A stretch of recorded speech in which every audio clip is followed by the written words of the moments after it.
Just like many of you, I haven't been wearing any foundation for approximately 12 months now. No point in putting it on if you cover half of your face with a face mask anyway. But even before that, I wasn't one to wear primer in ever. So you can imagine that I am probably the worst person to review the Juno Miracle Moonshine Primer, which is what I told the brand when they offered to send it along with their new release, a cleansing bath. They were so convinced by their product, though, they insisted on sending it over anyway, and I, curious person that I am, figured that a primer basically isn't that different to a face cream, so I might just as well give it a go. After all, it seems to be their best-selling product, and allegedly a dupe to the Charlotte Tilbury Magic Cream, which I, full disclosure, haven't tried either. So, what is the Juno Miracle Moonshine product? A cream or a primer?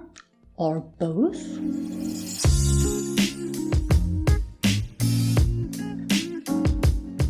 Hi, I'm Dr. Anne. I'm a medical doctor with a passion for skincare that works. On this channel we explore the science behind skin and do quick reviews so you learn to pick exactly those products that work for your individual skin concern. So if this is something you're interested in, please consider subscribing and ring the notification bell. Just to address that first, I am not a fan of the multiple clean and free from claims the brand uses as marketing strategy. I have talked about it in length in this video, and I wish Juno & Co would move away from it. But as this is not the product's fault, let's focus on the cream for the moment. What the Juno & Co Miracle Moonshine Primer claims. A luxurious, hydrating 2-in-1 primer with moisturizing benefits formulated for all skin types. Infused with 3% avocado oil and hyaluronic acid to help nourish the skin and erase imperfections while providing a light, breathable barrier for 12 hours plus for makeup to stay put for longer lasting wear while visibly smoothing and plumping skin. I rarely focus on the packaging of the product that I review, and if you've been around for a while then you know that I am usually all for that sleek and minimalistic packaging. But there is something about that deep purple pot with silver sparkles that really speaks to me. It's a beauty to look at, but the dome shape makes it hard to handle. If you, like me, tend to take it off the shelf, open it with one hand,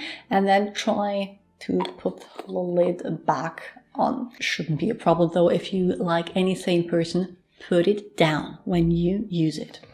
It's a very thick cream and smells slightly like glue. Just the faintest whiff, not something that should bother you or something that lingers. In fact, it disappears as soon as the cream is applied to the face. Despite the initially quite thick texture, the product absorbs quickly and without greasiness. How do you use the Juno & Co Miracle Moonshine Primer? That depends on your preferences. It is supposed to be a primer, so applying it right before makeup in the mornings is probably what you should do. And to be honest, that works like a charm, as it has pore blurring properties, probably the added silica, and even without makeup just makes the skin look smoother and more even. As the weather gets warmer though, I prefer applying it in the evenings, especially as a buffer cream before my tretinoin, as in the mornings my sunscreen doubles up as my moisturizer anyway.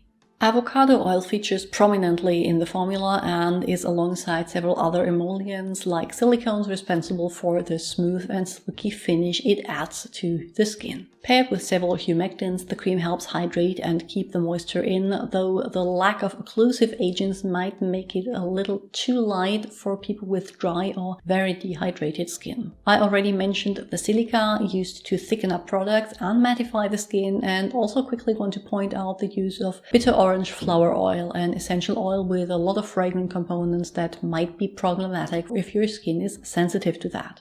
How does it compare to the Good Molecules Silicone-Free Priming Moisturizer? Well, the first thing is obvious already in the name. Good Molecules does not use silicones, which might be good for those with a silicone allergy. It is also much more lightweight. So lightweight, in fact, that even with my combination skin, did not find it enough to use as a face cream. So while as a primer both work equally well, as a cream I would prefer the Juno & Co offer for everyone except those with incredibly oily skin. Now, what is it? A primer or a cream? Due to its texture, I think it's ideal as a primer for maybe combination normal or slightly dry skin types, and the same people will probably enjoy it as a face cream. Really oily skins will probably dislike the initial texture, while very dry or dehydrated skins need something more occlusive. So if you want to use it as a primer, I have tried it for this purpose a few times. It smooths my skin, blurs my pores, and helps my makeup glide over any rough patches. If it actually prolongs the wear time of my foundation, I'm not sure. I always find that incredibly hard to judge. As a cream, it's more lightweight than I initially thought, hydrating, and makes me wake up to plump and happy skin in the mornings. What would you use it for? Tell me in the comments below. I'm going to link to more videos on the screen now that I think you might enjoy, and I'm going to see you all very soon with another one. Bye!